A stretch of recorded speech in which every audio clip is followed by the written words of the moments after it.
Semangat pagi anak-anakku sekalian dimanapun kalian berada. Bertemu lagi dengan saya Pak Iwan dalam mata pelajaran gambar teknik otomotif dengan materi pengukuran. Pada pertemuan yang lalu kita sudah membahas tentang proyeksi dan sekarang kita akan membahas tentang pengukuran. Pada bagian yang pertama ini, kompetensi dasar yang mau dicapai adalah kompetensi dasar 3.8, menerapkan pembuatan ukuran sesuai fungsi dan pandangan utama gambar teknik. Kompetensi dasar 4.8, menyajikan ukuran sesuai fungsi dan pandangan utama gambar teknik. Mari kita bahas tentang ketentuan dasar angka-angka ukuran atau dimensioning. Pemberian nilai-nilai ukuran pada suatu bagian benda harus mempunyai tujuan yang jelas agar tidak menimbulkan salah tafsir. Oleh karena itu, semua bagian-bagian dalam gambar harus dijelaskan secara detail agar gambar tersebut dapat dengan mudah dipahami oleh orang lain. Yang pertama, tinggi dan arah angka ukur. Kita perhatikan saja gambar ini. Kita melihat gambar ini. Arah angka ukur itu bisa membentuk berbagai sudut. Ya. Miring, tegak, tidur. Arahnya bermacam-macam, tetapi coba kalian amati angkanya. Ya. Angka-angka ini mempunyai posisi yang sama, yaitu posisi tegak semua, berdiri semua. Kenapa seperti ini? Supaya ketika orang membaca gambar, itu orang tidak perlu memutar-mutar gambarnya atau memutar-mutar kepalanya untuk mengetahui ini angka berapa atau tulisan apa. Demikian juga yang kiri, walaupun ini membentuk sudut, hurufnya tetap disajikan seperti biasa. Jadi penyajian angka atau hurufnya itu, arahnya itu sama. Seperti itu. Kita lihat gambar ini cukup rumit. Bayangkan seandainya penulisan angkanya itu terserah kita, miring ke kanan, miring ke kiri dan sebagainya, betapa rumitnya gambar ini. Nah, kemudian yang kedua adalah jarak antara garis ukur. Kita perhatikan garis ukur ini ya, yang disebut garis ukur. Itu jaraknya selalu sama sehingga terlihat rapi. Ke atas, ke kiri maupun ke kanan itu jaraknya hampir selalu sama. Kita lihat juga bahwa semua penulisan angka pada satu posisi. Semua tertulis menghadap seperti biasa, horizontal. Orang tidak perlu memiringkan kepala dan sebagainya. Kemudian khusus di Indonesia, penulisan adalah seperti ini. Ketika menunjukkan arah horizontal, tulisannya juga searah dengan garisnya. Demikian juga untuk vertikal, tulisannya juga searah dengan garis ukurnya. Jadi hanya ada dua arah tulisan, horizontal dan vertikal. Tidak ada miring-miring macam-macam walaupun bentuknya itu miring. Letak angka ukur. Perhatikan tabel berikut ini ya, ada beberapa macam ketentuan letak angka ukur yang umum dipakai. Di atas garis ukur, ini yang disebut garis ukur, kiri kanan ada panahnya. Angka ukur terletak di atas atau above, kemudian terletak dalam garis ukur, tetapi garis ukur itu dihapus di tempat di angka, tidak ditampilkan garisnya. Ada juga yang di bawah garis ukur. Kemudian extended line yang pertama, yang kiri, dan extended line 2, yang kedua, yang di sisi kanan. Seperti ini. Baik juga kalau ketika kalian menggambar, memberi ukuran, itu semua gambar menggunakan letak yang sama. Kalau di atas semua, di bawah semua, center semua, supaya gambar itu terlihat rapi dan bagus. Kemudian ada beberapa macam model anak panah yang bisa kalian lihat di dalam tabel ini. yang umum dipakai adalah close fill dan close blank seperti ini. Tapi ada juga yang memakai dalam bentuk garis miring seperti ini, titik, dan sebagainya. Kemudian dimensi pencantuman pengukuran. Yang harus kita pahami bersama adalah pengukuran suatu benda mempunyai fungsi dan kualitas yang berbeda. Oleh sebab itu dimensi pengukurannya dibedakan seperti berikut. Dimensi fungsional, dimensi non-fungsional, dan dimensi tambahan. Kemudian ada dimensi miring atau tirus, dimensi pengerjaan khusus, dimensi simetri, dan satuan-satuan. Mari kita bahas satu persatu dari pengertian dimensi ini.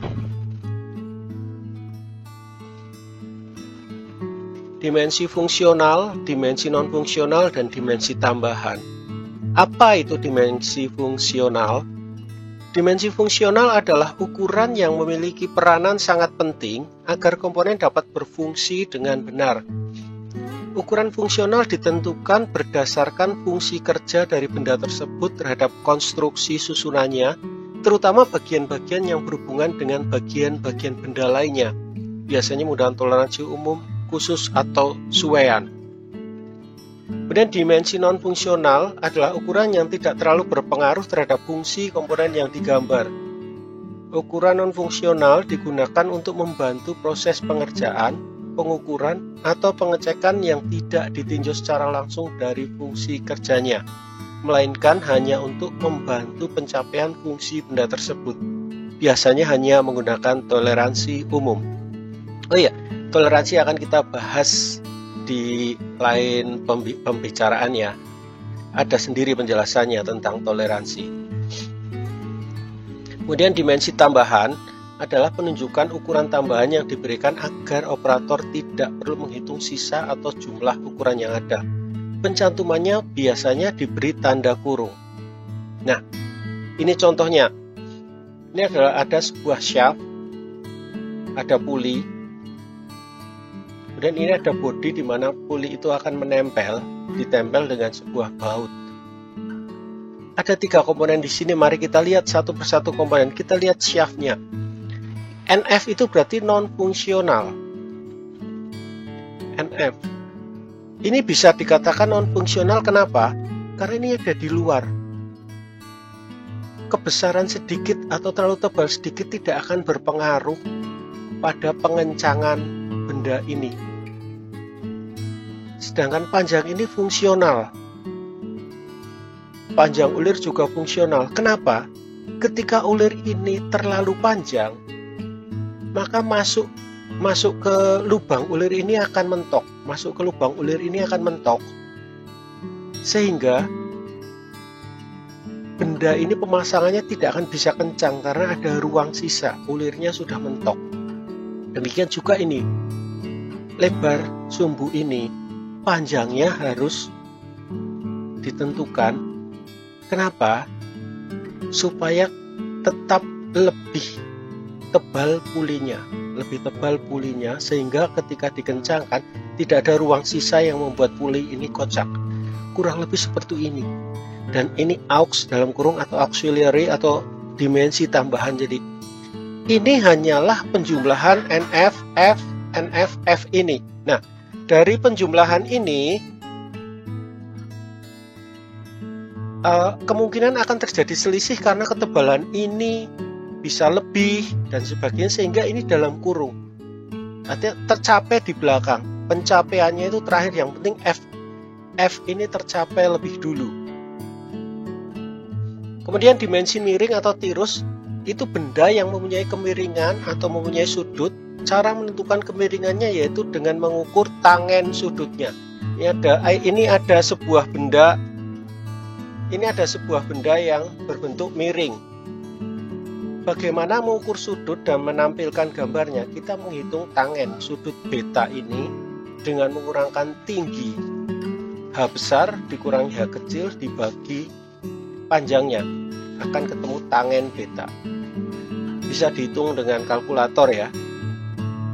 Demikian halnya juga dengan benda yang berbentuk tirus, silindris seperti gambar ini. Rumus tangenya bisa diperhitungkan seperti tabel seperti ini. Kelihatannya rumit, tetapi dalam prakteknya ini bisa dihitung dengan kalkulator, sehingga sudut ini bisa digambarkan dan ditentukan. Kemudian dimensi pengerjaan khusus. Dimensi ini berfungsi untuk menunjukkan bagian-bagian gambar yang dikerjakan secara khusus. Contohnya, apakah bagian itu harus dihaluskan, dikeraskan, dikartel, atau tingkat kehalusan tertentu, itu bisa diberi garis tebal bertitik seperti contoh berikut ini. Ini adalah sebuah drill chuck atau tempat mata bor, di mana ujung ini dikeraskan, ujung ini dikartel. Dikartel itu dibuat bergerigi halus supaya tangan kita tidak licin ketika memegang permukaan ini, dan kemudian ini dihaluskan supaya bisa masuk ke dalam pasangannya dengan baik. Kemudian dimensi simetris. Pada dimensi simetris, ukuran yang tertera seperti jarak antara tepi dan sumbu simetris tidak perlu dicantumkan. Contohnya seperti apa? Ini adalah ada sumbu simetris. Maka jarak garis antara tepi dan sumbu, jarak ini tidak perlu dicantumkan. Orang sudah tahu ini adalah simetris. Itu sudah menjadi satu bahasa standar. Seperti itu. Seperti jarak tepi lubang ini ke tengah itu tidak perlu dicantumkan. Kemudian satuan-satuan. Semua ukuran dalam gambar harus dituliskan dalam satuan yang sama yang telah disepakati. Dalam sistem satuan internasional atau SI, satuan panjang untuk gambar adalah milimeter. Namun lambang satuan milimeter tidak perlu ditulis lagi pada gambar. Semua orang sudah tahu ukuran dalam gambar teknik otomotif itu sebuah angka ukuran panjang, lebar, diameter itu pasti dalam milimeter. Jika perlu dituliskan satuan yang lain, lambang satuan harus dicantumkan di belakang angka ukuran atau diberi keterangan mengenai satuan yang dipakai pada gambar. Contohnya adalah misalnya benda dikeraskan harus dikeraskan sampai berapa Rockwell C misalnya, atau Rockwell B. Hardness-nya sampai berapa, misalnya seperti itu harus dicantumkan tersendiri. Kemudian penunjukan ukuran. Penunjukan ukuran besaran adalah penunjukan ukuran yang memberikan informasi mengenai berapa ukuran panjang, lebar, dan tinggi suatu komponen, ukuran lubang, ukuran alur, dan lain sebagainya. Nah, ini ukuran besaran. Panjang benda ini, lebar alur, lebar benda ini, kedalaman alur, dan diameter lubang. Ini ukuran besar. Ukuran besaran. Kemudian kedudukan atau posisi. Ketika seseorang akan mengerjakan sebuah benda, orang akan bertanya jaraknya dari tepi berapa misalnya. Jadi penunjukan ukuran kedudukan atau posisi adalah penunjukan ukuran yang memberikan informasi mengenai jarak, kedudukan lubang, alur, dan bentuk lainnya yang diukur dari suatu tempat yang menjadi patokan. Contohnya ini, lubang ini sumbunya berjarak berapa dari tepi ini, dari titik ini, ke atas berapa, ke samping kiri berapa, dan kemudian ada lubang lagi, jaraknya berapa. Atau alur ini, jarak alur dari tepi berapa. Ini adalah penunjukan ukuran kedudukan.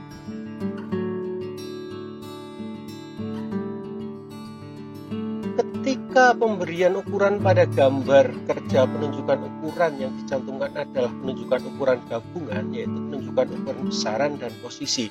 Jadi harus seperti ini, ukuran, ini kan lokasi, jarak titik, ini bisa digabung sebenarnya. Lokasi, jarak lubang, ukuran lebarnya, dan seterusnya. Ini ukuran diameter lubang. Begitu seterusnya dikerjakan sehingga dalam satu gambar itu tersaji informasi yang rapi dan jelas. Nah, itu anak-anak materi yang pertama tentang pengukuran. Kita akan bertemu lagi dengan pengukuran bagian kedua, di mana ada ketentuan-ketentuan yang lebih detail lagi mengenai penggambaran ukuran. Terima kasih atas kebersamaan kita pada pertemuan kali ini. Sampai jumpa pada pertemuan-pertemuan selanjutnya. Tetap semangat.